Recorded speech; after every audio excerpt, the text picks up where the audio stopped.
The Elder Scrolls Online Tamriel Unlimited posted 21 hours ago today. The Elder Scrolls Online's loading screen is a theater curtain.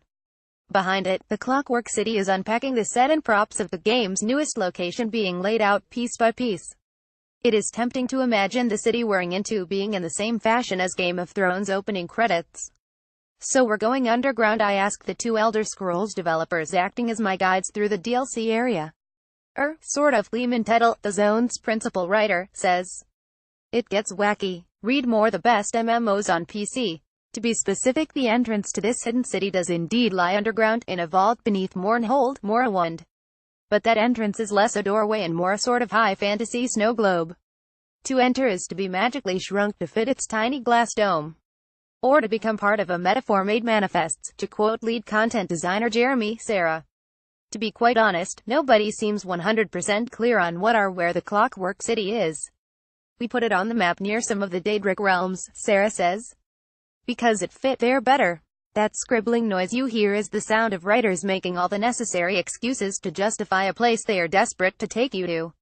Where some of the Elder Scrolls Online's DLC choices to date have felt predictable, even inevitable: Morrowind, a Thieves' Guild, the Dark Brotherhood. This one is a flight of fancy that sees ZeniMax Online stretch their creative muscles. It's so drastically different from the fantasy settings we've been in, Sarah notes. It's a chance to scratch the steampunk-inspired itch. ZeniMax have given existing ESO players plenty of reasons to come here. Roughly the size of the Dark Brotherhood's Gold Coast, with a storyline to match, the Clockwork City is home to the game's first miniature, a slightly friendlier version of SO's Hostlong thick 12-player endgame challenges. Perhaps most alluring to veterans is the new transmutation system, a way of permanently altering the traits of your items. And it just so happens that there is a transmute station in the bowels of the Brass Fortress, the Clockwork City's urban center. The Brass Fortress is not where we begin, however. Instead, I joined Tuttle and Sarah in the Radius. After stepping out of a wayshrine encased in cogs, there is little in the way of clockwork in the city outskirts. But giant turbines turn in the distance. And there, on the horizon, is the tower of the Clockwork Basilica itself, resembling a spiraling piece of cogwork. The center of the wheel, Tuttle explains. Everything revolves around it, even the sky is mechanical, a celestial dome with gigantic metal parts ticking across its surface. Stare too long and it feels as if you might be looking out from behind the face of a watch. It's ostensibly the sky, but it's really a weird replication, Tuttle says. Because everything in Clockwork City is designed. Look closer at the vegetation in the Radius, in fact, and you might notice it appears to be made from coarse wire. The wildlife, too, is part machine. There is nothing wholly organic here. Sothosil, the tinkerer god of the Dark Elves, has curated every nook and cranny of this world, placing each rock. Which, of course, is what ZeniMax do. Perhaps Sothosil is best thought of as an uncompromising level designer. He is one of the cool things about going into this zone, Tuttle enthuses. A lot of it was mystery. Not many people knew the ins and outs of what his motives were, while the Clockwork City has featured in the Elder Scrolls series once before in the Morrowind expansion Tribunal. ZeniMax have found themselves filling mostly blank pages in Bethesda's lore.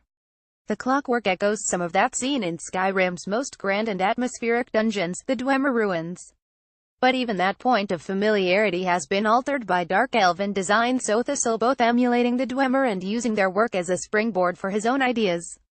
Following the road to the Brass Fortress, the city comes alive, as if everything is in motion. This was by far our most animated zone, Sarah admits, because of all the mechanisms in it. And actually at one point it was a metrics concern. The artist responsible for much of the Clockwork City's conceptual work, Matt Weathers, is a classic car enthusiast. I saw no actual carburetors in the fortress, but the expertise shows. Rather than tack bolts onto everything, ZeniMax have given every part of their city an implied function. Many of the objectives deal explicitly with things the devices do, or no longer do for whatever reason, Tuttle says. For a god determined to build an entire realm that ticks to his rhythm, Sothosil has been inattentive. Much of the Clockwork City is in a state of disrepair.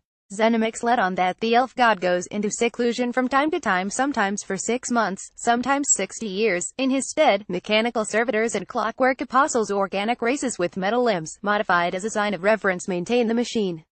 Beneath the tower of the Basilica, they obey the tenets of the truth and sequence. Their scripture encourages drive to achieve new things, find new truths, and push the limits. This is religion as science and magic, a place where contradictions thrive. In religion, a lot of times it's tough to find that balance between faith and skepticism, Tuttle suggests. This is a place where they combine those two. But not every cog fits the machine. In Slagtown, the slums of Clockwork City, you will find the people without a purpose. They eke out an existence, fittingly enough, among the broken machinery. In fact, there is a suggestion that the city, exquisitely designed though it is, does not fully satisfy its flesh and blood residents. One quest sees you sent to find spices, since the nutriment paste that everyone here subsists on tastes only as good as it sounds. That's actually been one of the inspirations for a lot of the quest content, Sarah says. How do flesh and blood people survive in an environment entirely made of metal? What sticks with you is the magnitude and meticulousness of the undertaking.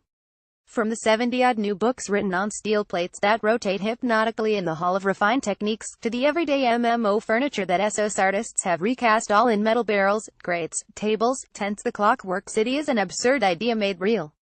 You have to wonder if Xenimics have a little Sothassil in them too. The Clockwork City DLC is available now in-game through the Elder Scrolls Online's Crown Store.